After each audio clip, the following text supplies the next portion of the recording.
Implantation के दिनों में हेयर वॉश करने से क्या गर्भधारण नहीं होता है? क्या रुका हुआ गर्भ गिर जाता है? ये बहुत ज़्यादा जो है महिलाओं का कन्फ्यूज़न है, क्योंकि महिलाएँ एक चीज़ का जो है वीडियो नहीं देखती हैं, कभी उनका देखती हैं, कभी कुछ देखती हैं, कभी कुछ देखती हैं, तो बिल्कुल उनको कन्फ्यूज़न होता है कि क्या ये सही है, क्या ये गलत है?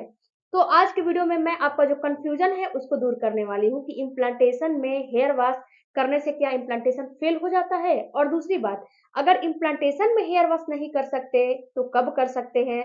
क्या ओवुलेशन में हेयर वॉश जो है नहीं करना है कि इम्प्लांटेशन में नहीं करना है? और नहीं करना है तो ये हेयर वॉश कब करना है? हेलो फैमिली, आपका हमारे चैनल में बहुत-बहुत स्वागत है। फ्रेंड्स, जो हेयर वॉश ट्रिक्स है ये 100% काम करता है। ये बिल्कुल ही काम करता है। हमारी एक सब्सक्राइबर थी, उनका हर बार मिसकैरेज हो जाता था। प्रेगनेंसी होती थी लेकिन जो है इनका उनका फेलियर इम्प्लांटेशन हो जाता था। क्यों हो जाता था? क्योंकि वो क्या करती थी कि इम्प्लांटेशन के दिनों में अपना हेयर वॉश करती थी, इम्प्लांटेशन के दिनों में अपना कॉन्टैक्ट बनाती थी, इम्प्लांटेशन के दिनों में जो मना किया जाता था वही काम करती थी। उनका हर बार जो है फेल हो जाता था। जब उनका हमसे कॉन्टैक्ट हुआ तो मैंने उनको सख्ती से मना किया कि ये 2 काम मत करिए, मेरे कहने से कम 1 से 2 महीना ये काम मत करिए। उन्होंने नहीं किया और उनका 100% प्रेगनेंसी हो गया। उनका मैंने एक वीडियो में फीडबैक भी दिया है, बाकायदे मैंने उनका स्क्रीनशॉट लगाया है, उस वीडियो को आप चेकआउट करिएगा। तो आज के वीडियो में मैं ये बताऊँगी कि हेयर वॉश ट्रिक्स आपको कैसे काम करता है। देखो फ्रेंड्स, हेयर वॉश ट्रिक्स बहुत ही काम करता है। ये जो आयुर्वेदा परिचालिका है ना, इसमें बहुत ज़्यादा ये काम करता है। जिसको मानना है वो माने, जिसको नहीं मानना है वो नहीं माने। कहते हैं ना कि जिसको बार-बार फेलियर इम्प्लांटेशन की समस्या होती है, वो ट्रिक्स ये अपनाते हैं तो उनको प्रेगनेंसी ज़रूर हो जाती है। इसमें कुछ नहीं करने होते हैं फ्रेंड्स। इसमें सबसे पहले आपका कन्फ्यूज़न है कि मैं हम ओवुलेशन में बाल हेयर वॉश नहीं करें कि इम्प्लांटेशन में नहीं करें। तो देखो डियर, ओवुलेशन में आप हेयर वॉश बिल्कुल आराम से करो, नो प्रॉब्लम, नो दिक्कत, कोई दिक्कत नहीं होने वाले हैं। पीरियड के 4 से 5 दिन के बाद से आप हेयर वॉश जितनी मर्ज़ी उतनी करो, कोई दिक्कत नहीं है। लेकिन यहाँ पे एक चीज़ आप ध्यान रखिएगा कि आपका पीरियड का साइकिल कितने दिनों का है। अगर आपके पीरियड की साइकिल 28 दिन और 30 दिन की है, तो आप हेयर वॉश बिल्कुल ही आप 20वें दिन तक कर सकते हो। जिस दिन पीरियड आया है, आप उसके 4 से 5 दिन के ब जो है 4 दिन के बाद से 4 डेज़ के बाद से आप 20 डेज़ तक हेयर वॉश बिल्कुल आराम से कर सकते हो, कोई दिक्कत नहीं होने वाली है। ओवुलेशन के दिन करो, ओवुलेशन के बाद करो, ओवुलेशन के पहले करो, पीरियड के बाद करो, जैसी मर्ज़ी वैसी करो। लेकिन अगर आपका पीरियड का 20वें दिन, 22वें दिन आ जाता है, 22वें दिन से एटलीस्ट आपको हेयर वॉश बंद कर देने चाहिए। क्यों बंद कर देने चाहिए? क्योंकि फ्रेंड्स, जो आपका इम्प्लांटेशन है, जो आपका फर्टिलाइज़ अंडा है, वो वहाँ पे धँसने के लिए आपकी बच्चेदानी में आता है, एंडोमेट्रियम की दीवार में, और यहाँ पे प्रोजेस्टेरोन हार्मोन का बढ़ना काफ़ी ज़रूरी होता है। तो जब आप हेयर वॉश करते हो तो होता क्या है कि जब आप अपने सर से ठंडा पानी डालते हो तो आपका जो प्रोजेस्टेरोन हार्मोन है सडन नीचे आ जाता है। सर से मतलब यानी कि सर, आपका बचदानी और आपका तलवा, ये तीनों से बहुत गहरा कनेक्शन होता है। एक मेरी सब्सक्राइबर हैं, उन्होंने मुझे ये भी कमेंट किया था कि मैडम मेरा तलवा ठंडा रहता है। तो डियर, आपका अगर तलवा ठंडा रहता है तो आपका इम्प्लांटेशन बार-बार फेल होगा। तो आप करें क्या कि आप जो है सॉक्स पहन के रहा करें, सॉक्स पहन के हमेशा रहा करें, और कभी भी स्लीपर का जो है बिना इस्तेमाल के आपको नहीं चलने हैं। अपने पैर के तलवों को बिल्कुल गर्म रखने हैं, क्योंकि क्या होता है कि जो तलवा होता है, तलवा से जब ब्लड का फ्लो चलता है तो आपके यूट्रस में जाता है, और जो आपका माइंड है यानी कि जो सर है, उससे ब्लड का फ्लो चलता है तो भी आपके यूट्रस में जाता है। तो जब माइंड से ब्लड का फ्लो यूट्रस में जाता है तो जो दिमाग में पिट्यूटरी ग्लैंड है, वो आपको जो है, जो प्रोजेस्टेरोन हार्मोन है, उस जब वहाँ से आपका ब्लड का फ्लो ठंडा, जब पानी डालोगे तो ठंडा, जब ब्लड का फ्लो यूट्रस में आएगा तो तुरंत कॉन्ट्रैक्शन पैदा हो जाएगा और प्रोजेस्टेरोन हार्मोन सडन नीचे हो जाएँगे। इसीलिए मना किया जाता है कि आपको हेयर वॉश नहीं करने चाहिए, इसीलिए मना किया जाता है।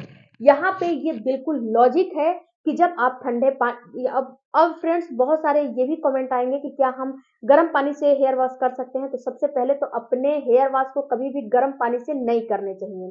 अपने सर पे गर्म पानी कभी भी नहीं डालना चाहिए, इससे आपका जो बाल है उसकी ग्रोथ जो है डैमेज होती है, उसकी ग्रोथ रुक जाती है। तो अपने सर पे गर्म पानी नहीं डालना चाहिए। दूसरी बात कि जब आप गर्म पानी से अपने सर को धुल के बाहर आते हो, तो थोड़ी देर के बाद वो खुद पे खुद ऑटोमेटिक ठंडा हो जाता है।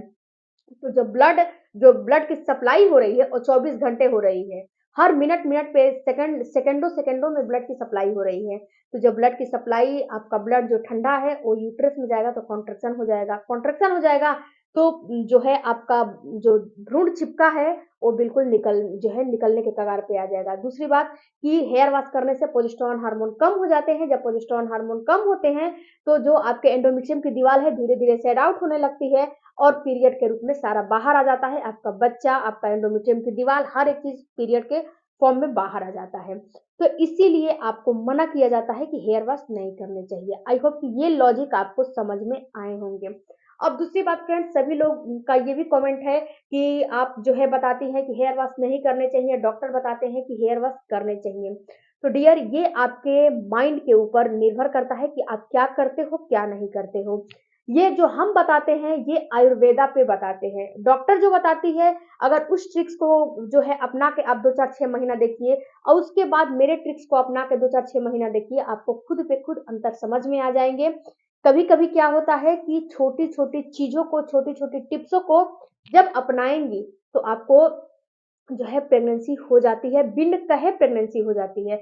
जब हर एक चीज़ नॉर्मल है, फिर भी आपको गर्भधारण नहीं हो रहे हैं या फिर भी आपको बार-बार मिसकैरेज की समस्या हो रही है, हर एक चीज़ नॉर्मल है, तो आप इस टिप्स को, इस ट्रिक्स को अपना के देखिएगा, मैं गारंटी के साथ बताती हूँ कि आपको गर्भधारण हो जाएगा।